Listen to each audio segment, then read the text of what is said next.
Saludos, bienvenidos, bienvenidas a este seminario en línea para recordar las pasadas masacres en América Latina y en el Caribe y honrar el legado y la resiliencia de las víctimas. Este seminario ha sido organizado por la Comisión de las Iglesias para Asuntos Internacionales del CMI. Estamos marcando el aniversario.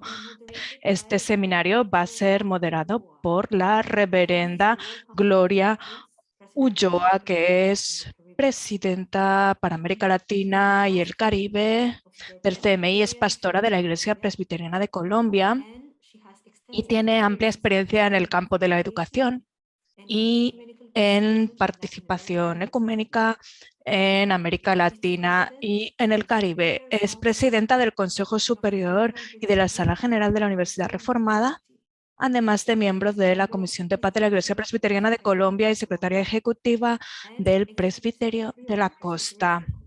Este seminario va a ser cofacilitado por mi colega, el doctor Mikey Roberts, que es responsable del programa de vida espiritual y fe y constitución del CMI, y en esta capacidad coordina las oraciones diarias en el Centro Ecuménico y también lidera las iniciativas de vida musical y espiritual en el CMI. Sin más dilación, invito a la reverenda Gloria a que nos guíe a través de esta conversación.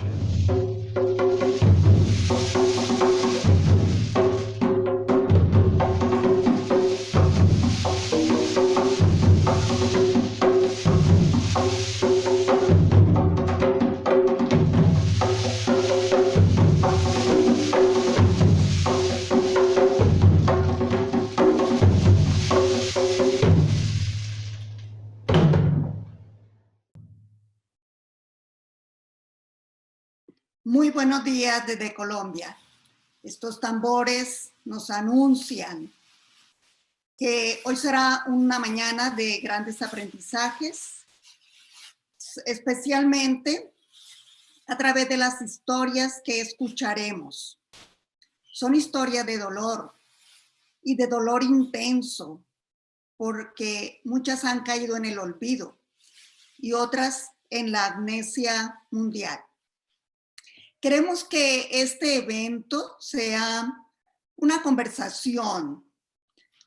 Es posible que algunos hayan estado esperando una conferencia, pero es una conversación con nuestros panelistas y trataremos de recordar, de honrar, de traer a nuestro corazón la vida, la historia de sufrimiento de comunidades en América Latina y el Caribe. Será un enfoque en la época postcolonial. Implicará entonces compartir brevemente experiencias de resistencia seleccionadas y tendremos algunos breves interludios musicales como el que ya hemos escuchado, los cuales nos ayudarán a meditar y en nuestras intercesiones espirituales. Terminaremos con una nota positiva para honrar el trabajo de algunas iglesias que han realizado para apoyar esta resistencia, para curar heridas del pasado y abogar por una sociedad justa y equitativa.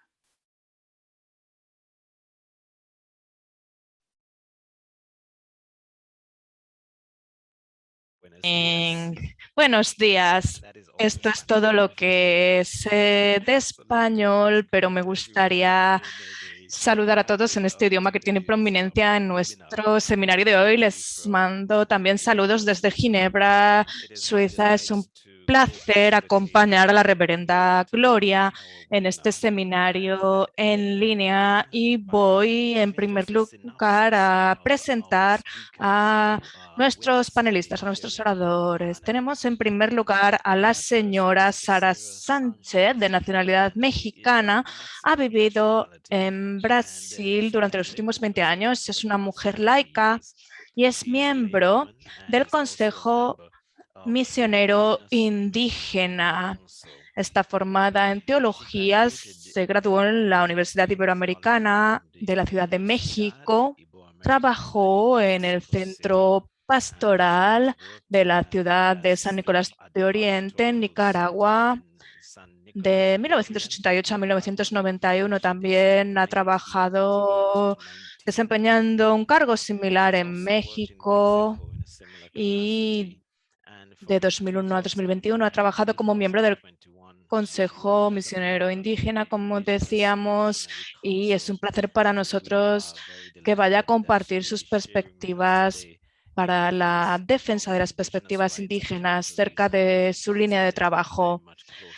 Tenemos también a la doctora Betty Lerma, doctora en Estudios Culturales Latinoamericanos de la UASB, de la Universidad con sede en Quito. Tiene también un máster en Filosofía Política y Sociología de la Universidad del Valle. En Cali es directora del Departamento de Investigación de la Universidad Bautista y lo ha sido durante más de 10 años y también es profesora universitaria en instituciones públicas de la región. Le damos la bienvenida. Ha sido la investigadora principal y coinvestigadora en varios proyectos de la región del Pacífico colombiano y siempre se ha mostrado interesada en la situación específica de las mujeres negras y racializadas. Así que nos complace tener a la doctora Betty con nosotros hoy. Vamos a tener también a la profesora Jessica Byron, directora del Instituto de Relaciones Internacionales de la Universidad de las Indias Orientales, campus de San Agustín. Antes impartió conferencias en el campus de Mona y fue jefa del departamento de gobierno en el campus de Mona de esta universidad de 2010 a 2013. No solo ha trabajado en el campus de Mona, sino que ahora también está en el campus de San Agustín, en la isla vecina, en Trinidad, la República de Trinidad y Tobago. También se desempeñó como oficial de servicio interior con el gobierno de San Kitts y Nevis y con la Organización de los Estados del Caribe Oriental. También nos complace tener su presencia aquí. Tiene un doctorado de la Universidad de Ginebra, aquí en Suiza también. Y por último, tenemos también con nosotros al señor Adolfo Pérez Esquivel de Argentina, que estudió en la Escuela Nacional de Bellas Artes de Buenos Aires y también en la Universidad Nacional de La Plata, donde trabajó durante 25 años como docente y en 1971 comenzó a involucrarse en movimientos de lucha por la paz y la justicia. Fundó el periódico Paz y Justicia, espero haberlo pronunciado bien, que pronto se convirtió en la cumbre del movimiento pacifista y la defensa de los derechos humanos en el contexto latinoamericano. También influyó en el movimiento ecuménico de paz y justicia con diversos grupos cristianos.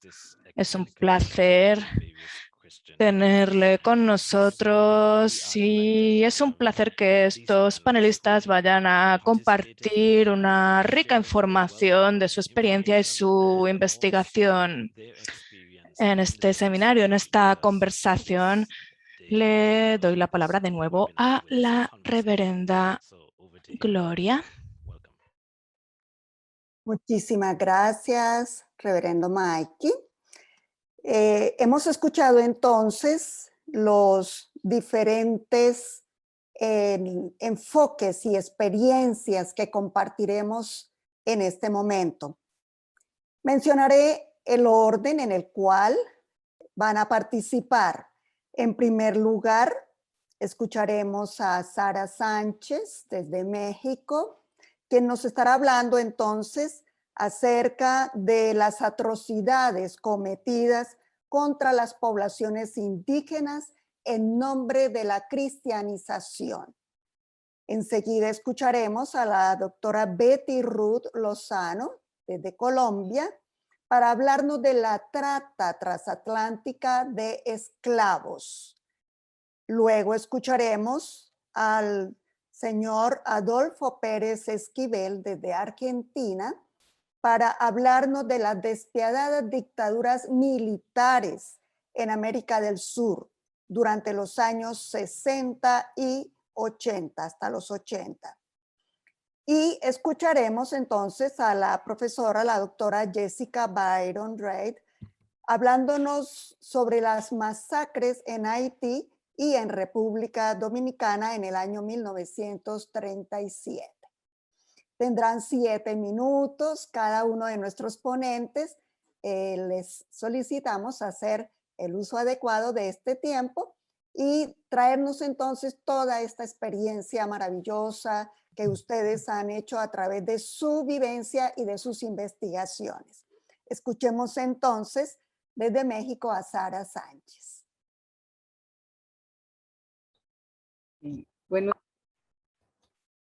Buenos días a todas y a todos. Es un placer estar con ustedes. Soy de nacionalidad mexicana, más vivo en Brasil a 20 años. Resido en el estado de Tocantins y soy miembro del CIMI, del Consejo Indigenista Misional. Y queremos compartir con ustedes un poco el dolor, el sufrimiento, que ha sido provocado muchas veces por nuestra Iglesia Católica en América Latina, nuestra querida Abya Yala. Nuestra historia de iglesia está marcada por ese pecado, por esa omisión, y hemos sido cómplices muchas veces con esas violencias, con esas masacres de los pueblos originarios, especialmente ahorita hablando desde Brasil.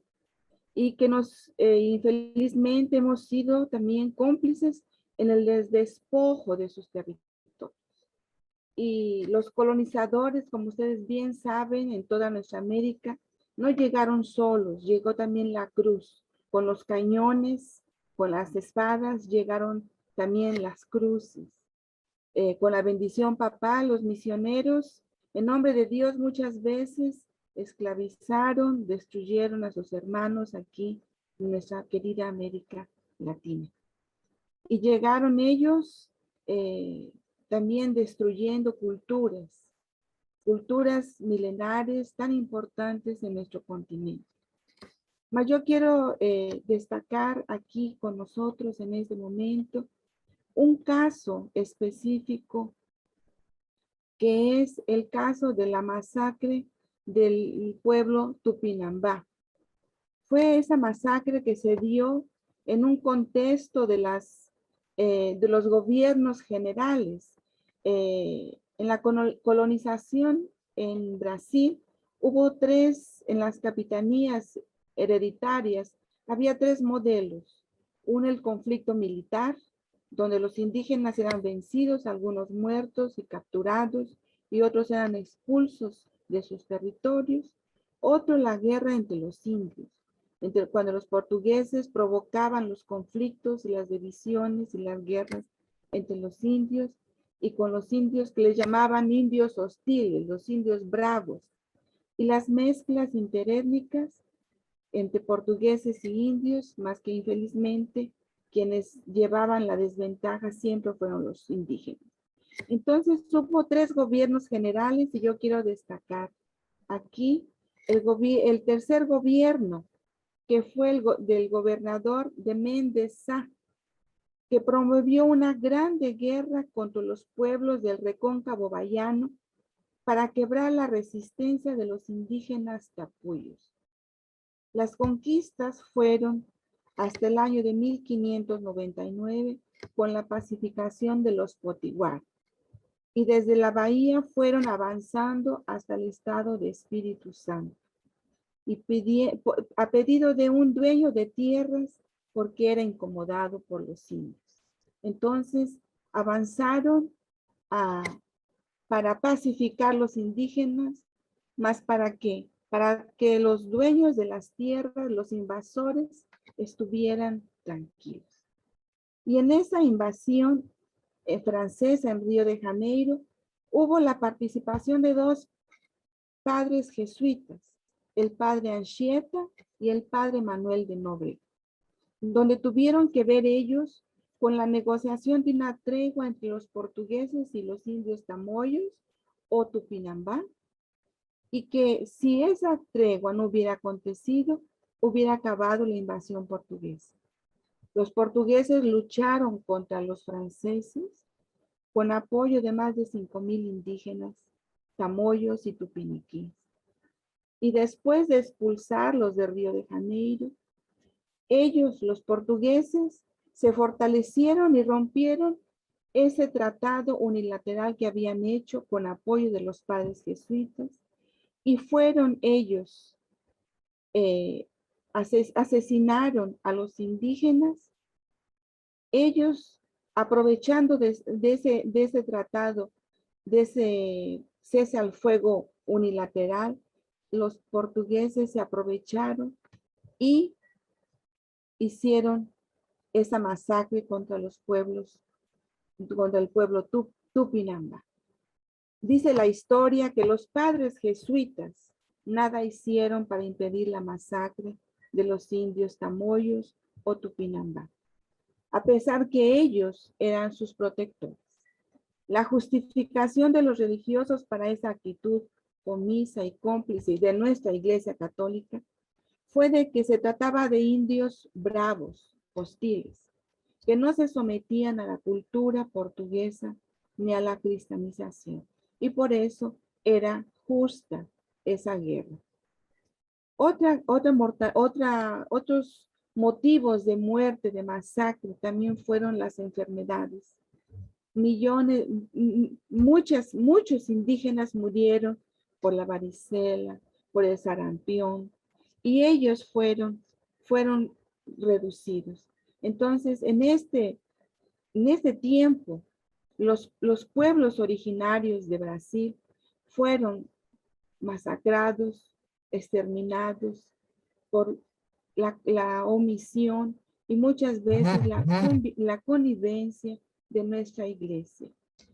Una iglesia que se aliaba a los que despojaban los territorios indígenas. Y eso es un dolor, el pecado que como Iglesia Católica tenemos que asumir, tenemos que reconocer y pedir perdón. Y por eso en este momento le quiero pedir nuevamente perdón a todos los pueblos indígenas del Brasil, de toda nuestra América Latina, que porque contribuimos con esa forma de evangelización, una evangelización que destruía sus culturas, sus territorios, sus vidas. Y queremos pedir perdón, y como iglesia queremos colocarnos al lado de los pueblos para que sigan viviendo, para que puedan vivir como Dios los quiere. Pueblos libres, pueblos autónomos, con autodeterminación. Muchas gracias. Muchísimas gracias a ti, querida Sara. Has hecho una descripción de la situación de este pueblo Tupinamba y nos has ilustrado con tu conocimiento, con tu sabiduría sobre esta labor que la iglesia dejó de cumplir en ese momento de la historia. Escuchemos, por favor, ahora a la doctora Betty Ruth Lozano, desde Colombia. Adelante, Ruth. Muchísimas gracias. Muy buenos días a todas y a todos. Agradecer a quienes han organizado este webinar para que nos posibilita hacer memoria de hechos de los que no se quiere por lo general hacer memoria. Recordar las masacres del pasado que siguen vigentes o la masacre que no cesa.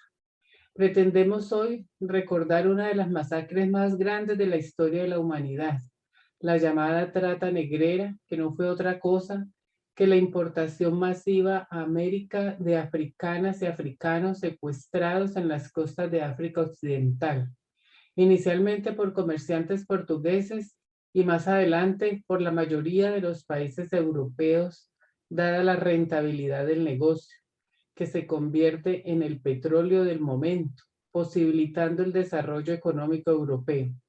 Sin esclavitud del ser humano africano, no hubiera habido revolución industrial en Europa. Es sabido que la máquina de vapor de James Watt fue financiada por propietarios de plantaciones de azúcar en el Caribe. El continente africano perdió, según los cálculos más conservadores, 15 millones de personas en los más de 400 años de trata esclavista. Personas que fueron sacadas de sus países de origen y transportados a través del Atlántico. 15 millones es el cálculo bastante moderado de los que llegaron. No obstante, millones murieron, ya sea durante el secuestro o durante el viaje de meses a través del océano. Por eso se afirma que el Atlántico es la fosa común más grande de la historia. Así que mientras Europa se enriquecía y progresaba gracias a la esclavitud de las y los africanos, África se vio gravemente afectada por el tamaño de la pérdida. Hombres y mujeres en la edad más productiva de sus vidas fueron raptados a América, lo que tuvo consecuencias desastrosas para la agricultura y el desarrollo de la industria que pesan hasta hoy. De los que llegaron, muchos terminan muriendo en las plantaciones debido a enfermedades, desnutrición y condiciones de trabajo inhumanos. A las africanas y africanos se les trató como objetos de intercambio, por lo tanto peor que a los animales. Se subastaban, se convirtió a los hombres en sementales y a las mujeres en reproductoras. Las jornadas de trabajo empezaban antes de la salida del sol y terminaban solo cuando éste se ocultaba. Las mujeres fueron convertidas además en objetos sexuales de uso y abuso por parte de los amos. No se respetaba descendencia ni familia. Se les podía vender por separado según las leyes del mercado. Sin duda, el legado más duradero, inmoral e inhumano de la trata transatlántica de esclavos es el racismo. Con la conquista de América surge un patrón de poder colonial que se expresa en el comercio esclavista transatlántico, el sistema de plantaciones y el nacimiento de los imperios europeos modernos, y con el tiempo un orden geopolítico de naciones-estados y la emergencia de la ideología de Occidente como marco discursivo para dar sentido a nuevas formas de dominación cultural, religiosas, lingüísticas, epistémicas. Esta es la coyuntura que dio nacimiento al capitalismo mundial. Pero más allá de recordar lo que no hemos olvidado, los que estamos aquí al menos, se trata de repensarlo, reconceptualizarlo, interpretarlo. ¿Qué fue lo que realmente pasó? El encuentro de dos mundos. Cuando los españoles llegaron a América, iniciaron una explotación intensiva de la mano de obra indígena que provocó en menos de 30 años lo que los historiadores llaman una hecatombe demográfica. Eso no es un encuentro de dos mundos. Eso no es encontrarse con otro. Al menos tenemos que reconocer que es un mal encuentro. Debido a esta hecatombe demográfica, la producción de oro que llegaba a España mermó considerablemente, por lo que decidieron reemplazar la mano de obra indígena por mano de obra africana. Pero ¿se hace necesario recordar esto? ¿Qué sentido tiene mortificarnos con malos recuerdos? Bueno, pues es muy importante saber que todo este proceso implicó la producción de modos de clasificación y estratificación racial, creando regímenes de dominación raciales de explotación del trabajo y apropiación de poblaciones y territorios.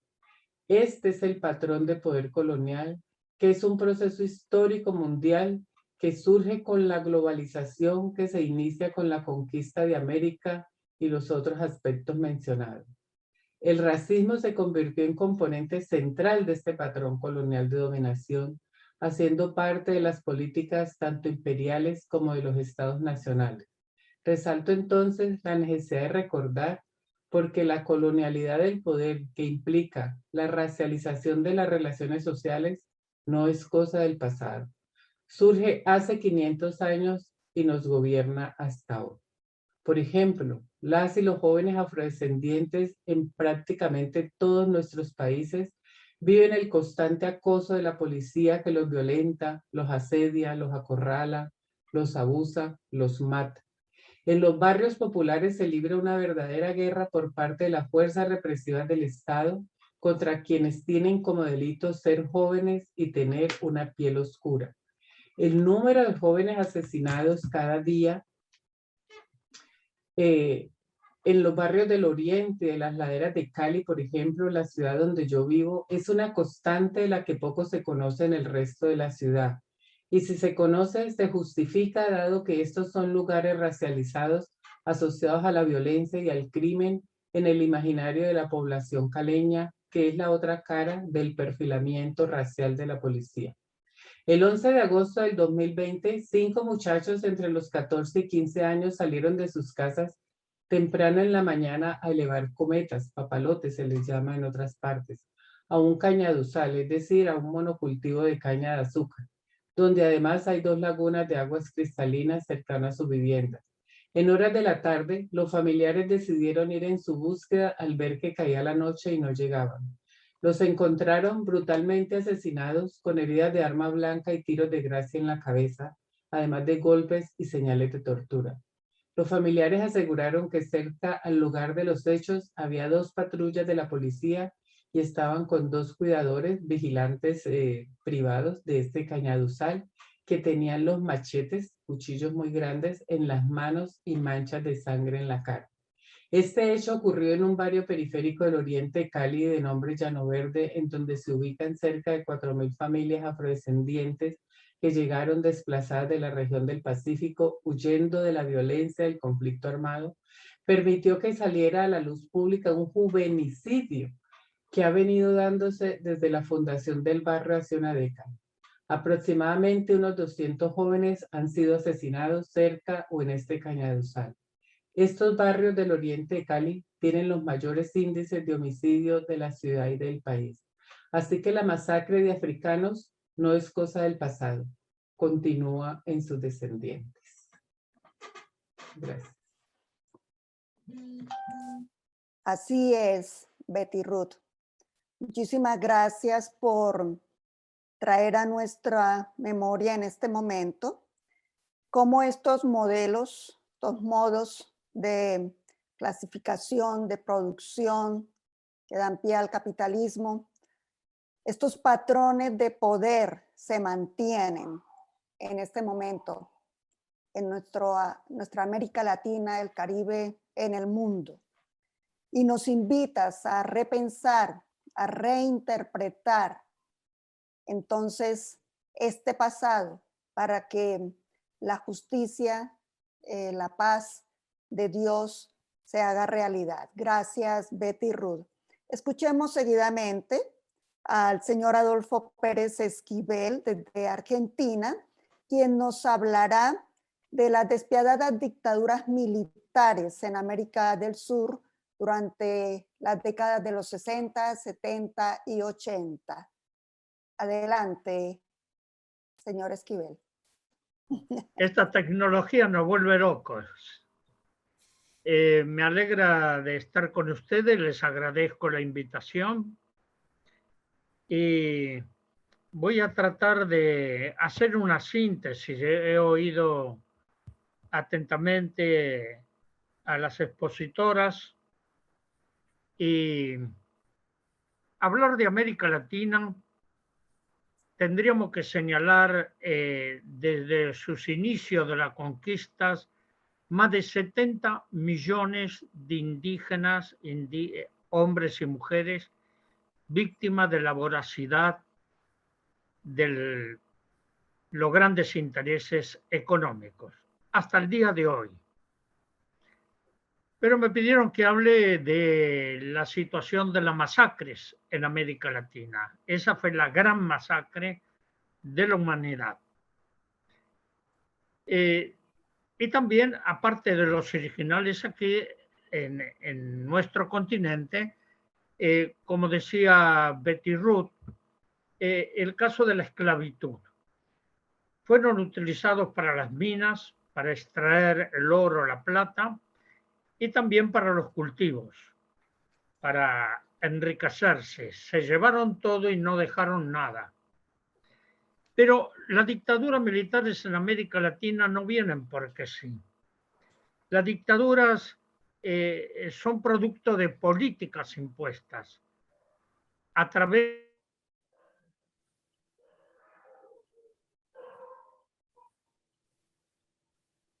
Voy a señalar una que es la que más nos afecta de América Latina y fundamentalmente de Argentina.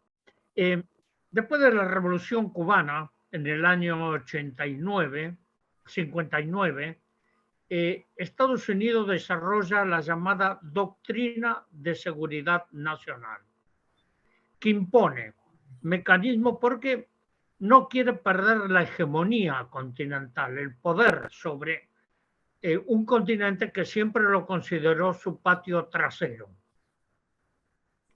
Esta doctrina de seguridad nacional tiene que ver con el conflicto este-oeste. Dividen el mundo las dos grandes potencias después de la Segunda Guerra Mundial. Estados Unidos forma la llamada Escuela de las Américas en Panamá y en las academias militares de los Estados Unidos, por donde pasaron más de 80.000 militares latinoamericanos para formarse en la doctrina de la seguridad nacional. El enemigo, la hipótesis del conflicto, el enemigo es interno, contra los pueblos indígenas, campesinados, sindicatos, religiosos y religiosas comprometidas con el pueblo. Esto es lo terrible. Y impone el terror, el secuestro, la desaparición de personas, que no era nuevo. Esto lo aprenden de las Fuerzas Armadas francesas en la guerra de Argelia, pero en la doctrina de la seguridad nacional tratan de hacer un control de todos los movimientos sociales e impedir la liberación. No quieren otra Cuba, no quieren un país libre, soberano, sino que esté dentro de su órbita. Esto continúa hasta el día de hoy. Así en la década del 60, 70, el golpe militar en Brasil, en el año 64, la Escuela Superior de Guerra, y los mecanismos, está el operativo Cóndor, donde ya no tenían fronteras y operan indistintamente en distintos países los grupos de tarea, de países, por ejemplo, de asesinatos de Pinochet en Estados Unidos, en Europa, en América Latina. Y este es el fruto de las torturas, la desaparición de personas, los niños secuestrados y desaparecidos. Tiene que ver con la Guerra Civil Española, con Antonio Náguera, un teniente coronel que utiliza la desaparición de niños, los secuestra y los entrega a familias para que no se contaminen ideológicamente con los padres. Estos mecanismos, si hacemos un análisis de América Latina, continúan hasta el día de hoy. El caso de Colombia. Hoy Colombia, a pesar que tienen supuestamente un gobierno democrático, torturan, matan, secuestran. Hay más de 8 millones de desplazados internos. La cuestión del Cauca con los pueblos originarios, pero también tendríamos que hablar de Brasil. La Amazonía, la persecución en las favelas. Paraguay. Recientemente desaparecieron 2 niñas argentinas de 11 años y lo mismo que en Colombia le ponen los uniformes de guerrilleros para justificar un enfrentamiento con niñas de 11 años. Y la desaparición de otra niña, Luchita, de 14 años. Estoy hablando ahora, no esto que es un pasado. La memoria siempre nos ayuda a iluminar el presente, pero esto es lo que estamos viviendo. los golpes de Estado actualmente. Y ahora no necesitan de los ejércitos, si bien los ejércitos apoyan el golpe contra Evo Morales en Bolivia, el golpe contra Dilma Rousseff en Brasil, para sacarla e impedir que Lula pueda ser candidato nuevamente a la presidencia de Brasil. Pero esto tiene antecedentes, y lo voy a señalar enseguida, es el golpe de Estado en Honduras contra Manuel Zelaya. A Manuel Zelaya se le saca incluso de la cama, se le manda fuera del país. Pero después contra Fernando Lugo en Paraguay. Ya señalé de Rousseff, Evo, para sacar a Lula, pero también el bloqueo a Cuba, a Venezuela, la situación de Nicaragua. Nos encontramos con un panorama muy difícil, pero ahora se emplea otro tipo de golpe que se llama la lawfare, la guerra judicial. Esta guerra judicial se ha aplicado en todos estos países en los golpes de Estado que acabo de señalar. Esto es lo trágico. Y para finalizar, porque me quedan apenas 2 minutos, es la forma, los mecanismos de dominación y de sometimiento de los pueblos al hambre, a la pobreza, a la marginalidad, que son gravísimas violaciones de los derechos humanos, porque el hambre es un crimen y es la deuda eterna, la deuda externa, aplicada por los grandes centros como el Fondo Monetario Internacional y el Banco Mundial. Esto en síntesis. Ahora, ¿qué pasa con las iglesias? Las iglesias hay de todo, tanto de la Iglesia Católica como de las iglesias evangélicas. Nosotros aquí hemos trabajado mucho con las iglesias evangélicas y la Iglesia Católica. La Iglesia Metodista, los luteranos, cuando fueron los golpes militares, hubo muchísima solidaridad ecuménica. El Consejo Mundial de Iglesias también ayudó muchísimo a nuestros pueblos, con una presencia permanente. Y creo que esto salva lo que podríamos decir. Hubo otros que estuvieron comprometidos con la dictadura, incluso obispos estuvieron comprometidos con la dictadura y esto fue terrible. Pero este es el panorama que tenemos. Hay fuerzas, hay mucha resistencia de los pueblos, desde Haití, desde América Latina, Brasil, en Argentina, que tenemos el ejemplo de madres de los movimientos de derechos humanos. Es decir, como decía un cantante argentino, no todo está perdido. Hay resistencia y este encuentro que nos permite socializar, aunque sea muy en síntesis, la situación de nuestros países, hay esperanza de construir un nuevo amanecer. Gracias. Muchísimas gracias a ti, querido Adolfo, por traernos esta síntesis tan impresionante. Es el ansia de poder, de dominación, de riqueza, de avaricia, la que lleva a toda esta destrucción de la vida de naciones, de pueblos, que destruye todas nuestras posibilidades de disfrute de nuestros derechos humanos y derechos de los pueblos. Y entonces escuchemos a la doctora Jessica Byron Reid. Ella nos hablará sobre las masacres de haitianos en República Dominicana. Adelante, Jessica. Bienvenida. Gracias, doctora Gloria. Buenos días y saludos a todo el mundo, estimados panelistas y a los que escuchan. Me agradece mucho de participar en ese evento, aún más porque soy de la región caribeña, pero no de los países y comunidades implicadas directamente en ese evento.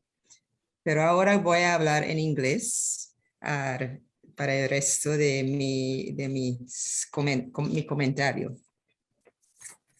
On October the 2nd, El 2 de octubre de 1937, ordenado por el presidente de la República Dominicana, el general Rafael Trujillo,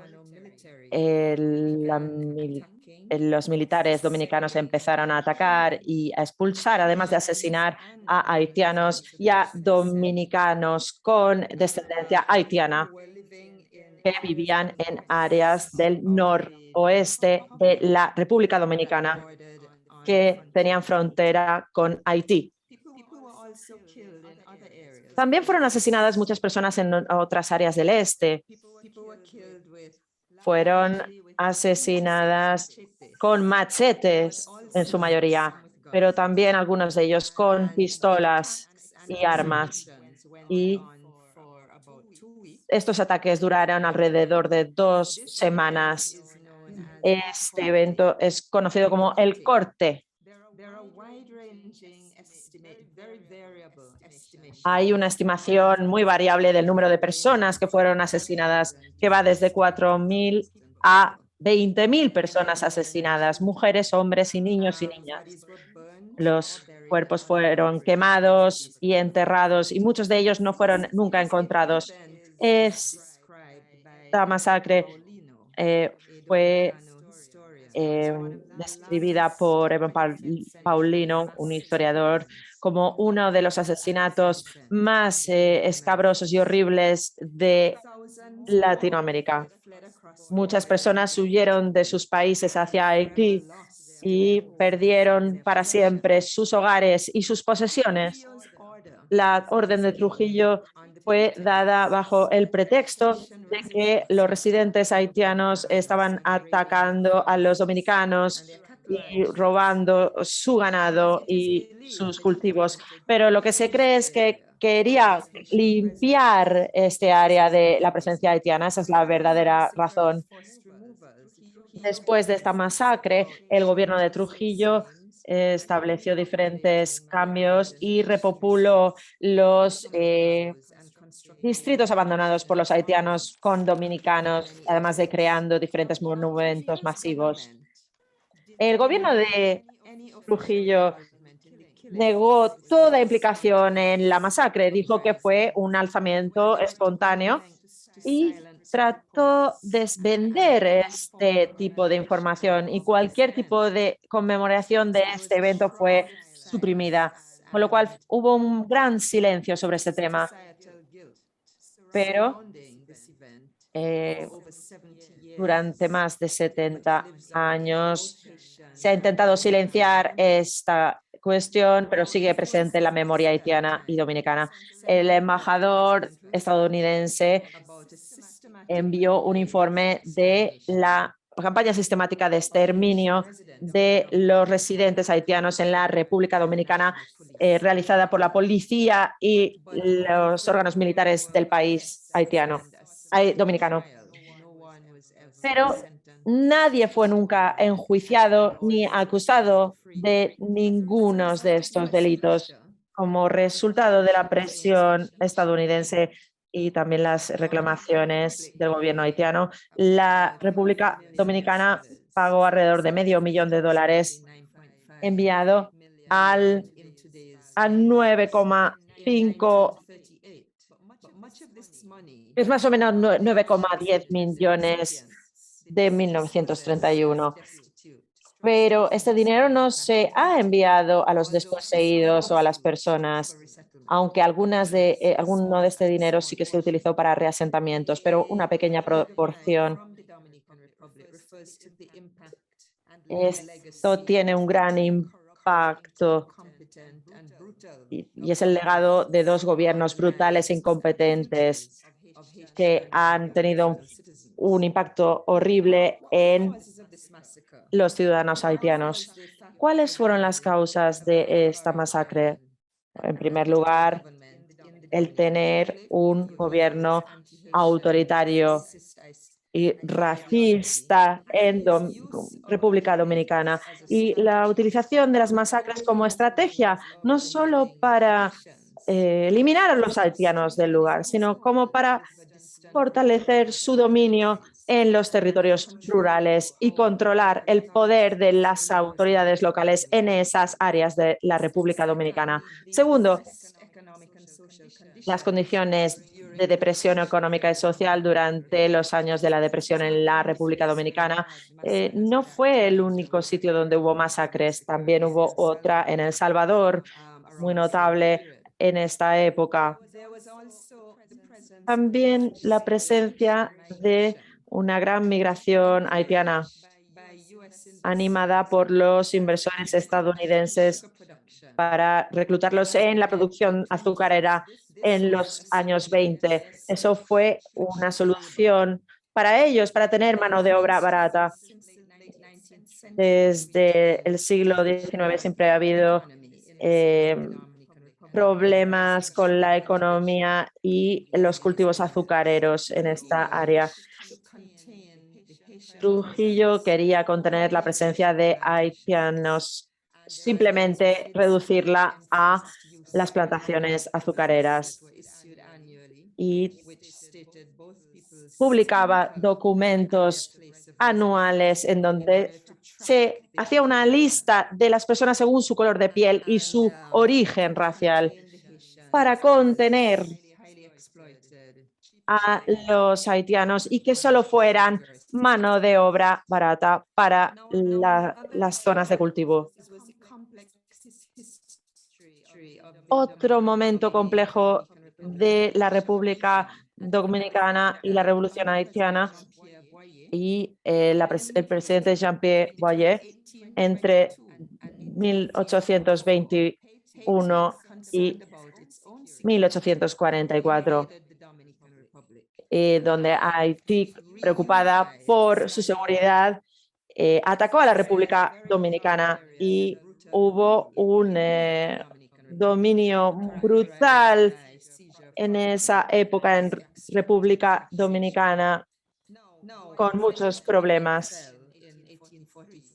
Lo que pasó en el gobierno entre 1843 y 84 con el apoyo de Venezuela, República Dominicana echó a los haitianos del poder y esa se considera su liberación de ese periodo desgraciado de ocupación haitiana. El legado de esta historia es que la República Dominicana tiene una situación en la que muchas personas definen su identidad nacional en oposición a la de Haití.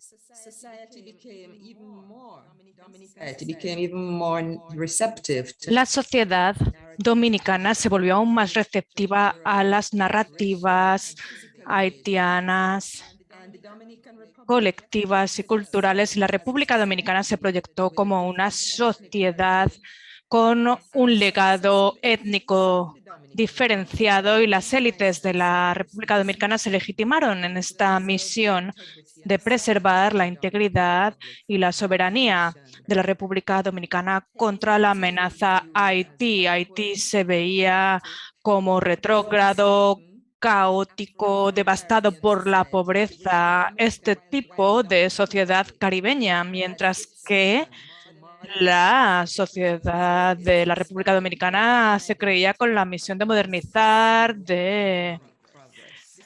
y de perseguir el progreso económico. Este es el discurso en el que se hizo énfasis y que marcó muchas de las actitudes. Se trata de un discurso muy negativo, pero paradójicamente la fuente de mano de obra barata de Haití ha seguido formando parte de la creación de riqueza en la República Dominicana, y ambas naciones siguen compartiendo el mismo espacio en la misma isla y han experimentado la fluidez de las comunidades fronterizas que llevan a cabo intercambios comerciales y culturales y se mueven libremente entre las fronteras. La historia inestable y autoritaria de ambos estados, la opresión y la pobreza de los campesinos en ambos países y las políticas de actores externos como Estados Unidos han hecho que los flujos de migración de Haití vayan hacia la República Dominicana desde los años 80 hasta nuestros días. Hay personas de descendencia haití en la República Dominicana hoy, aproximadamente en la cifra de 1 millón. Hay 1 millón de dominicanos de descendencia haitiana y desde principios del siglo XXI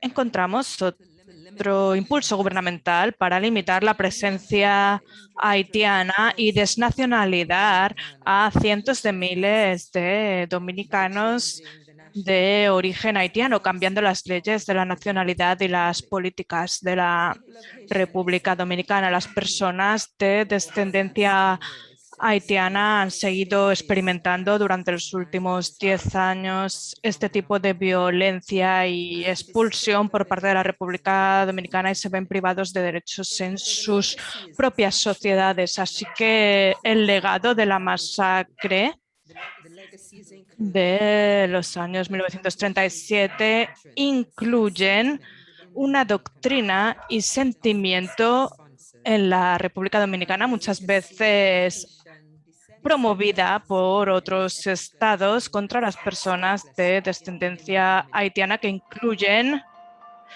la expulsión y la apatridia. Voy a concluir aquí. Me gustaría simplemente decir que también hay un legado de solidaridad y de trabajar juntos de ambos sectores de la sociedad en sus diásporas, también especialmente en América del Norte y en el Caribe. Gracias.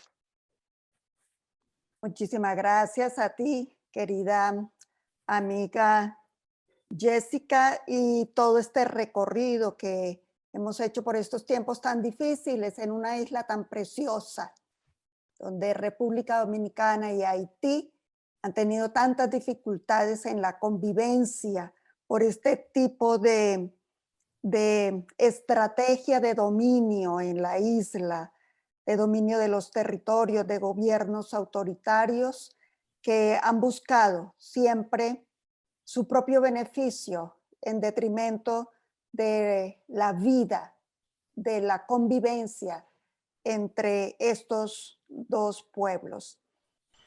Y en medio de todo este dolor necesitamos orar y necesitamos seguir reflexionando. Así que, querido Mikey, por favor, nos colaboras en esta oración.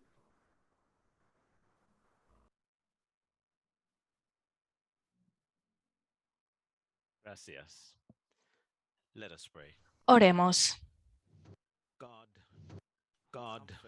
Dios, que consuelas a todas las personas con la presencia del Espíritu Santo, te damos gracias hoy por no haber abandonado nunca a tu pueblo, porque tu amor por nosotros no conoce límites y tu compasión y tu gracia se multiplican todos los días en nuestras vidas.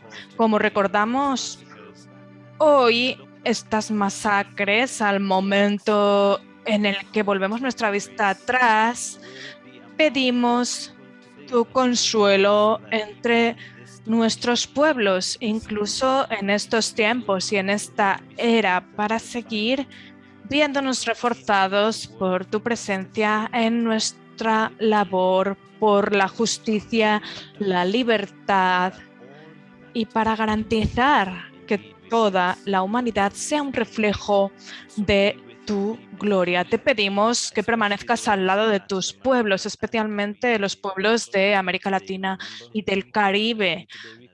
Hoy, en este momento en el que recordamos y una vez más recibimos tu consuelo en nombre del Padre, del Hijo y del Espíritu Santo. Amén. Vamos a tener ahora un tiempo para pensarnos como Consejo Mundial de Iglesias, como iglesias, pero también como organizaciones que trabajamos por la vida en América Latina. Nos hacemos muchas preguntas en medio de todas estas difíciles situaciones que se vivieron y que vivimos, como nos dijeron nuestros panelistas.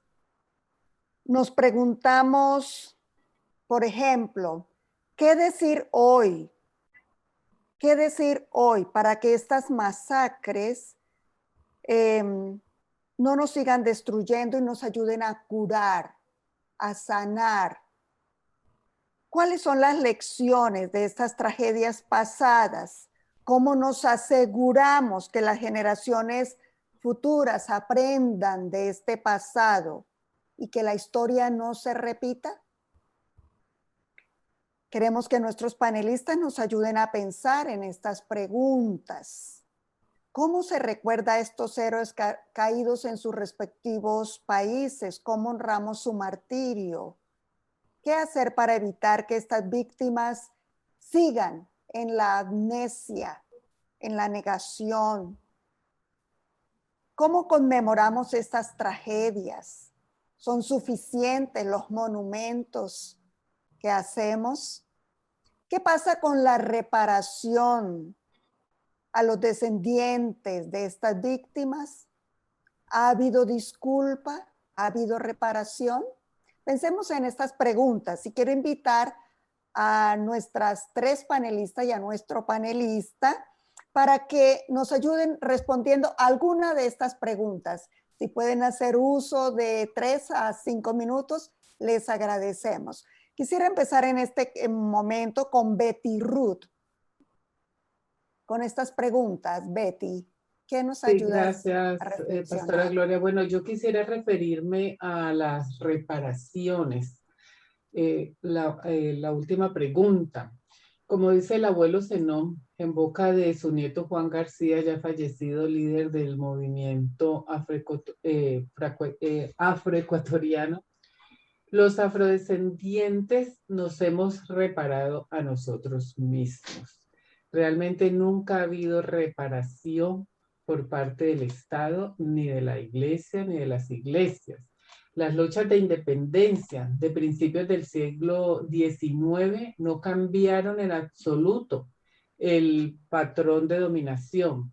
Más bien las élites criollas se beneficiaron de él al punto que, siendo declarada la independencia de España en Colombia en 1810, es solo 41 años después que se declara la abolición legal de la esclavitud en 1851. Habiéndoselo prometido Bolívar a Pequión a cambio de toda la ayuda que éste le dio en armas, en hombres, en dinero, cuando llegó a Haití prácticamente vencido a recomponer sus fuerzas libertadoras. Entonces, muchos historiadores aseguran que se da la abolición de la esclavitud porque ya no es rentable. Otros afirman que en la mayor parte del país, para esa fecha, ya casi todos las personas que habían sido esclavizadas habían alcanzado su libertad por diferentes medios, es decir, se habían autoemancipado, trabajando horas libres para pagar su libertad. Las mujeres pagaban la de sus hijos y pagaban la de su marido. Entonces, esta fue una práctica recurrente de las mujeres. Esto nos habla entonces de la autorreparación, de que las personas negras o afrodescendientes nos hemos reparado a nosotros mismos. La población afrodescendiente, por ejemplo, en los lugares que ocupó en Colombia, lejos de la influencia de la sociedad mayor y del Estado, construyó mundos propios en los que lo comunitario fue la norma. Y desafortunadamente todo ese tejido de relaciones comunitarias y pacíficas se ha empezado a romper a partir de todo el impacto del conflicto armado sobre estas poblaciones, un conflicto que pretende despojarlas de los territorios que han ocupado desde siglos para la inversión de grandes megaproyectos de capital nacional y transnacional. Entonces, hoy se sigue efectuando sobre las poblaciones de afrodescendientes una violencia sistémica que no cesa y que pretende desterritorializarlos. Entonces, las reparaciones realmente no se han dado por parte del Estado, y entonces, esperamos de la Iglesia un papel protagónico, ¿cierto? Un papel en donde se permita al menos la Iglesia intentar remediar, contribuir a remediar todo este pasado que todavía es un presente. Las iglesias, como nos decía la doctora Iva Carruthers en un encuentro que tuvimos en Japón, las iglesias tienen las manos untadas de sangre, pretenden representar la voz de Dios en la comunidad y han guardado silencio cuando deberían haber hablado. Entonces, todavía la reparación es una deuda pendiente. Muchísimas gracias, querida Betty Ruth, y quisiéramos escuchar ahora al señor Adolfo Pérez Esquivel con alguna de estas respuestas. Bueno, todas estas preguntas tienen relación entre sí.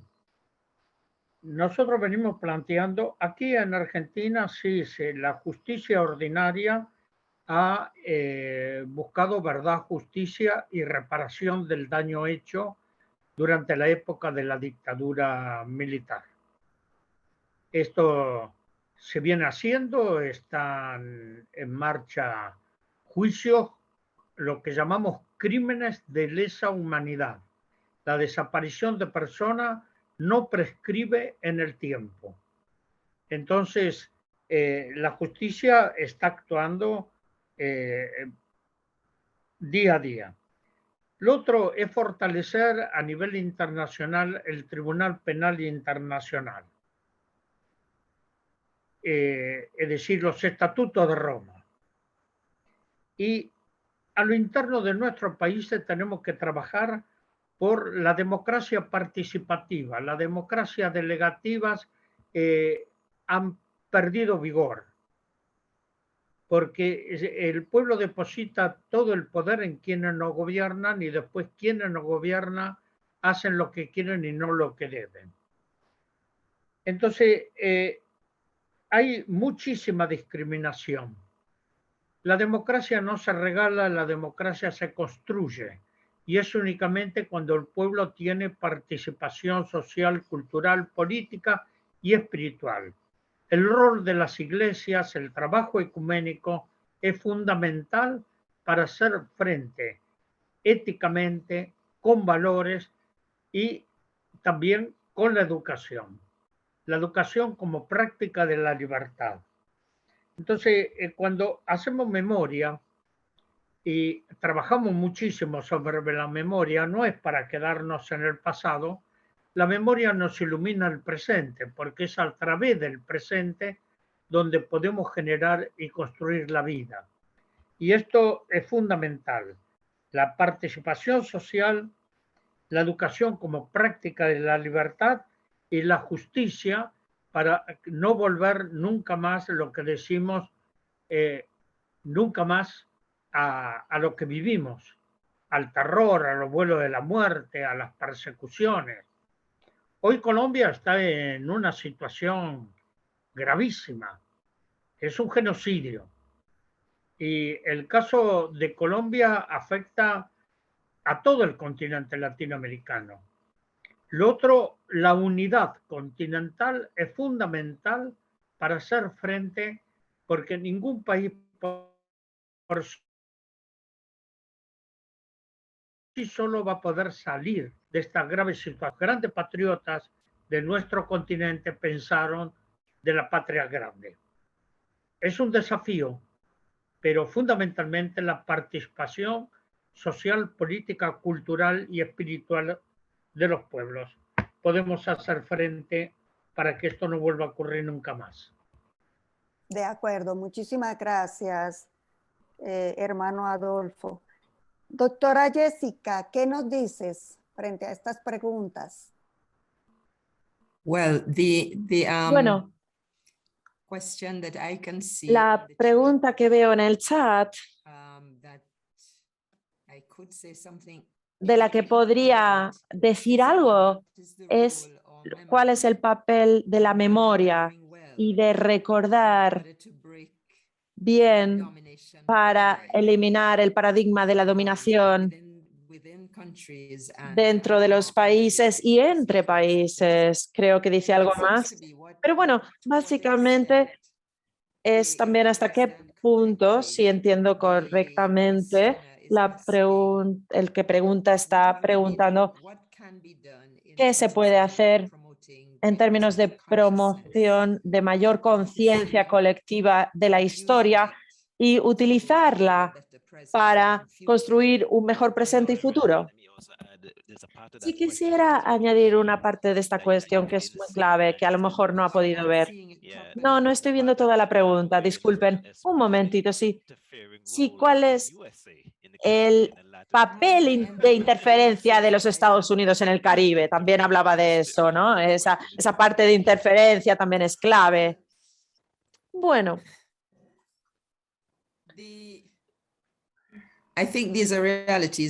Creo que son realidades que seguirán estando ahí.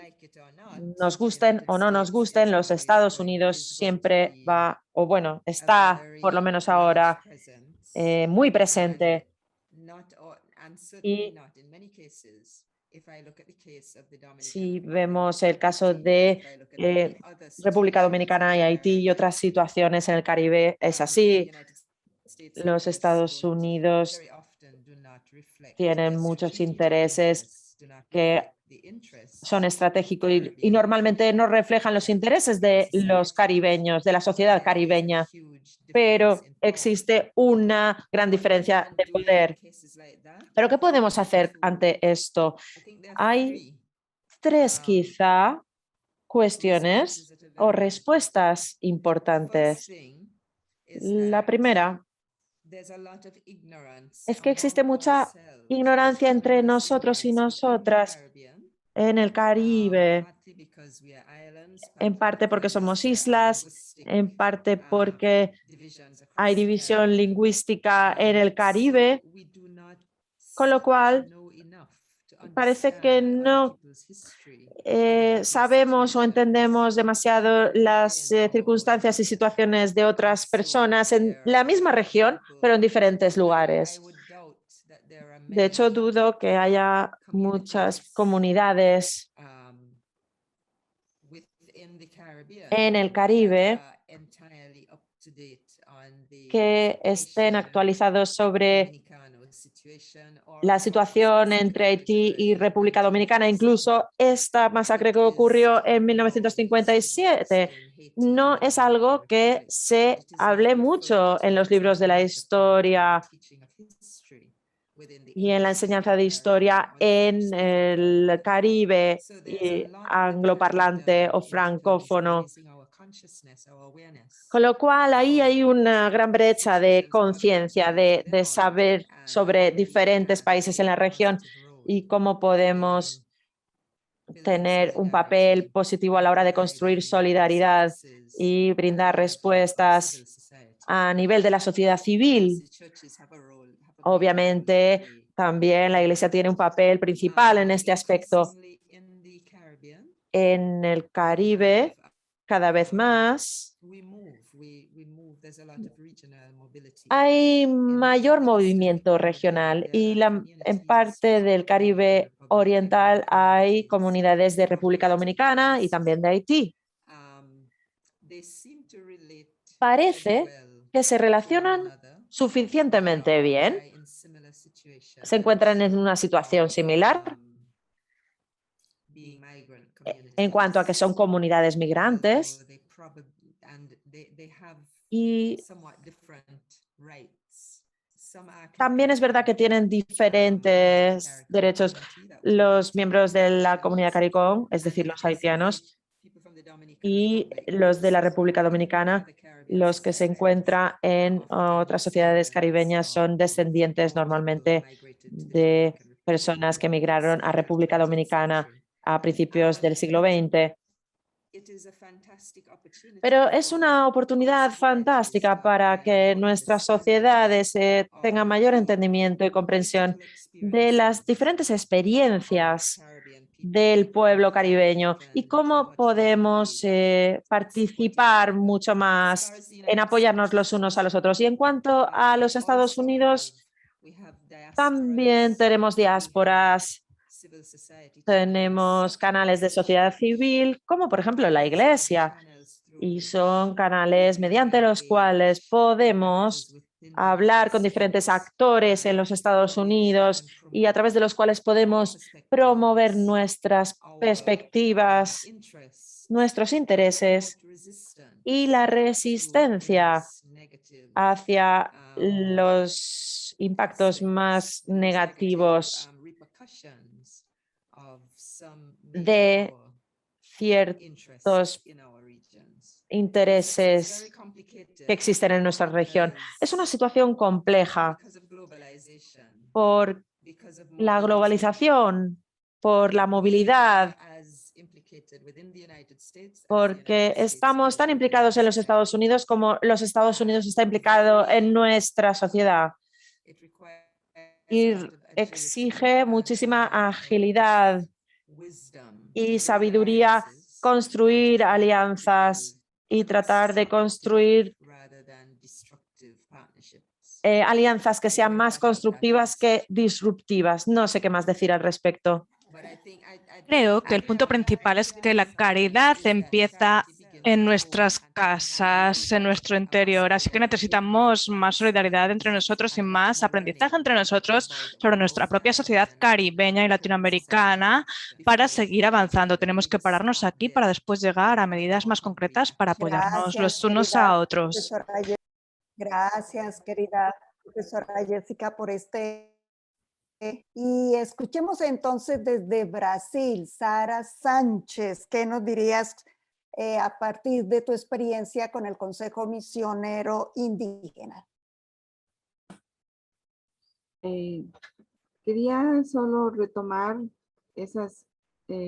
reforzando esas preguntas y algunas respuestas de mis antecesores con relación a la memoria de los mártires, a la memoria de los héroes que han caído en batallas. Y yo quería aquí traer a la memoria a un indígena que fue asesinado en la lucha contra los portugueses y españoles por su tierra. Sepete Arayú, indígena guaraní, que fue asesinado en la guerra guaraní en 1756. Y él era considerado un gran líder, un gran jefe. Y él lucha por su tierra. Y su grito de guerra dice, esta tierra tiene dueño.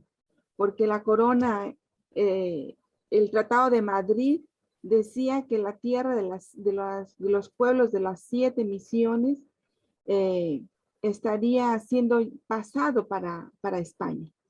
Entonces él se rebeló y luchó por esa tierra. Y es la lucha actual también de los pueblos indígenas. Es el mismo grito de los pueblos indígenas actualmente en el Brasil. Y creo que la reparación que se les podría hacer a los pueblos indígenas en el Brasil y en toda nuestra América Latina y caribeña sería la devolución de sus territorios. Esos territorios que fueron robados y continúan siendo invadidos de los grandes proyectos de mineración, del agronegocio, de la exploración del petróleo, esos megaproyectos que destruyen la naturaleza y que destruyen las culturas y los expulsan y los hacen a ellos salir de sus territorios. Y creo que es importante no solo construir monumentos, ¿verdad? Sepete Arayú, hay un monumento en el Río Grande del Sur a él, y en 2006 se hizo una grande conmemoración por los 250 años de su asesinato y que reunió más de 5,000 personas venidas de Argentina, Brasil y de Paraguay, Uruguay, para relembrar ese gran líder para recordar la lucha por la tierra, esa lucha por la tierra tan actual y tan importante, y que actualmente en Brasil es un grande desafío para los pueblos indígenas.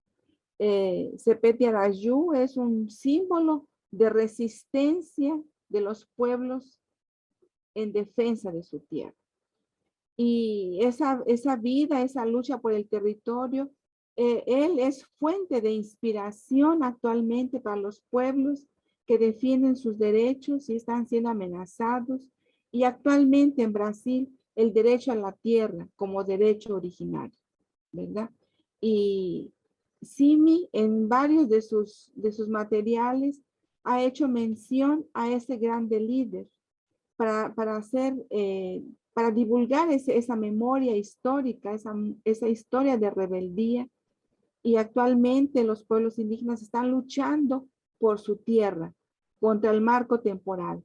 Esa tesis, que es una tesis inconstitucional, es una tesis contra los pueblos indígenas, y que si ella será aprobada en la Suprema Corte de Justicia de Brasil, si fuera aprobada, va a destruir, va a amenazar y va a acentuar el genocidio con los pueblos indígenas. Por eso creo que es importante lo que decía el profesor Adolfo Pérez Esquivel.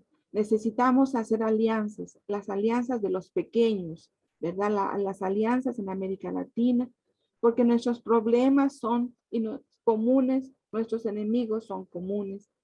Más hay esperanzas, y quería destacar aquí la esperanza de los pueblos indígenas como alternativa a nuestro mundo global que destruye la madre naturaleza, que quiere acabar con lo que tenemos, con lo que Dios nos dejó, y ellos dicen que la tierra es su madre, por eso tenemos que defenderla. Y quiero destacar también entre los pueblos indígenas dos sujetos de esperanza: la juventud indígena y las mujeres. Esos jóvenes que tienen sus raíces en sus pueblos, más que luchan por sus derechos, con cantos, con ritos, con fuerza, formándose en las universidades, para que como ellos dicen, con el lápiz en la mano, actúen y defiendan sus territorios. Y las mujeres que luchan junto con los hombres, con sus comunidades, defendiendo la madre naturaleza.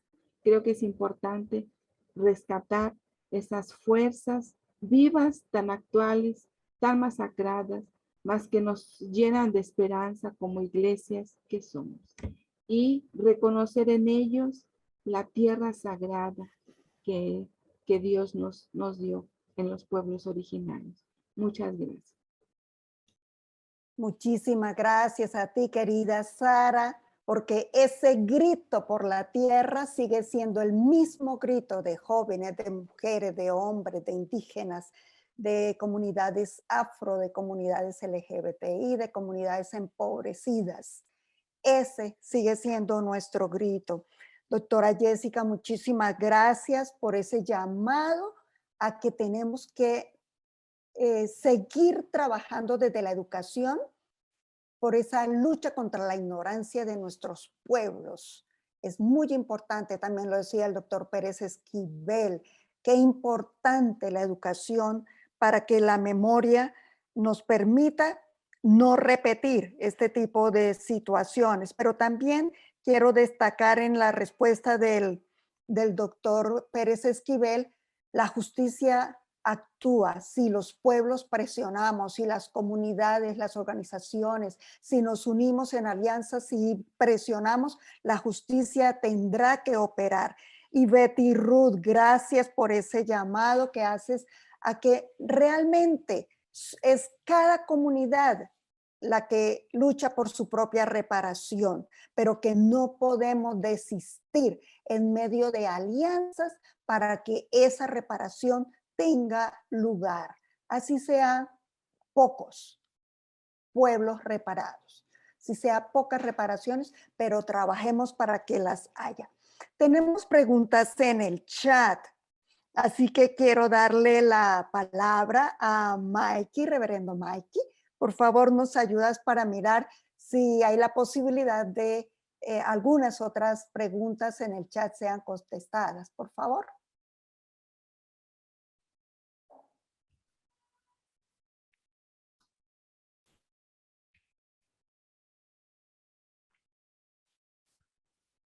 Thank you.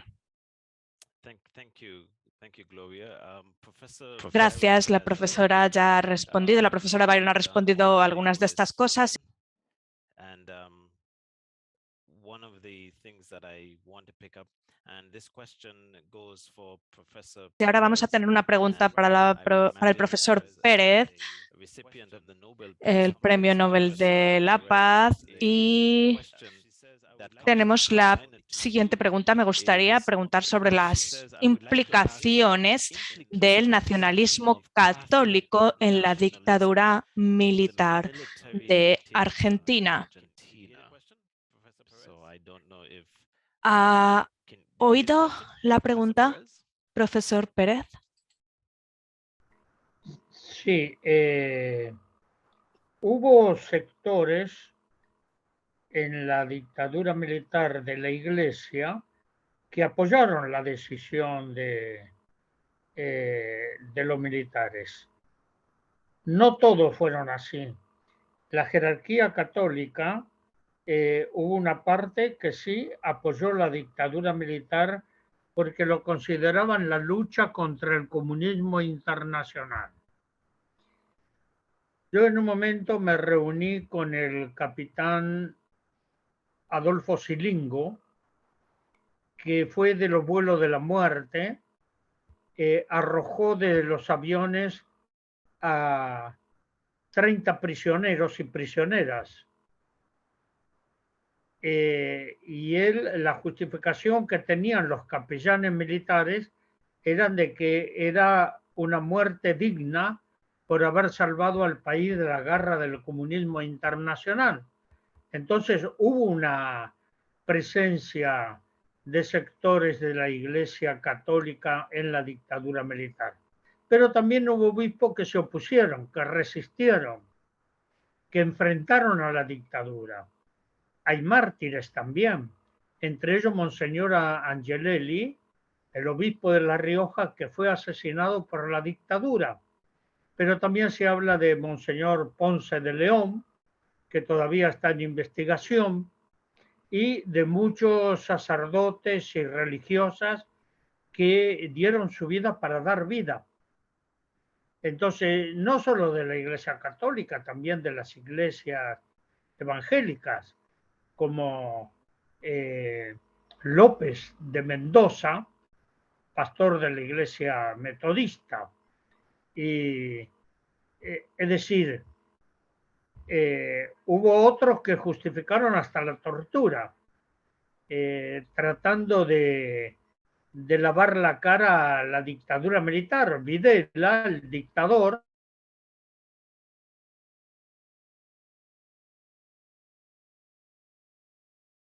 era un hombre de comunión diaria, por así como los cruzados, que declaraban la guerra santa. Entonces, hay muchas luces y sombras.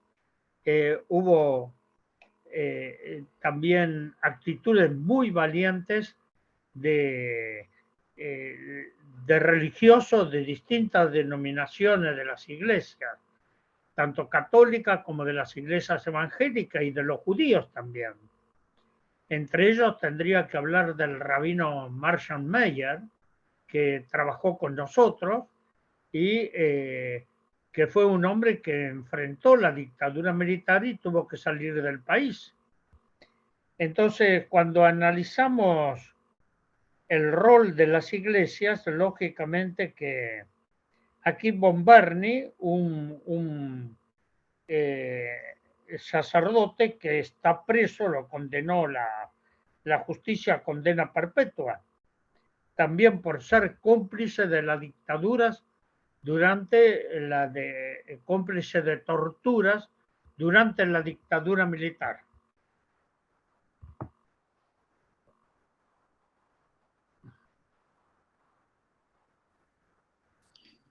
Muchísimas gracias, Adolfo, por traernos a esta importante reflexión. Nuestros pueblos necesitan estar vigentes en la acción. Queremos entonces, llegando ya al final de este importante webinar, solo agradecer, pero también comprometernos. Necesitamos un Consejo Mundial de Iglesias comprometido con la vida, comprometido con la defensa de la gente, con la defensa de las comunidades más vulneradas por estas masacres, vulneradas por el poder, vulneradas por el dolor, vulneradas por la angustia histórica que hemos cargado, en lo que nos han descrito nuestros 4 panelistas en esta mañana. Agradecer a Betty Ruth, a Adolfo, a Jessica, a Sara. Muchísimas gracias por traer a nuestro corazón estos momentos difíciles que hemos vivido en América Latina y el Caribe, pero también la esperanza de seguir trabajando por nuestras comunidades. Queremos orar en una oración poderosa. Dios de vida, condúcenos a tu justicia y a tu paz. Y que nuestra América Latina, nuestra América afro, nuestra América indígena, nuestra América diversa, nuestra América que lucha, con el ejemplo de la juventud y de las mujeres, sea cuidada por tu Espíritu Santo, tu Espíritu dador de vida, divinidad que te mueves por todos los espacios de nuestro planeta. Condúcenos a la justicia y a la paz. Amén. Muchísimas gracias a todas las personas que han estado presentes siguiendo estas experiencias y que nuestro compromiso sea cada vez más fuerte en la lucha por los derechos humanos. Dios les bendiga. Excelente día.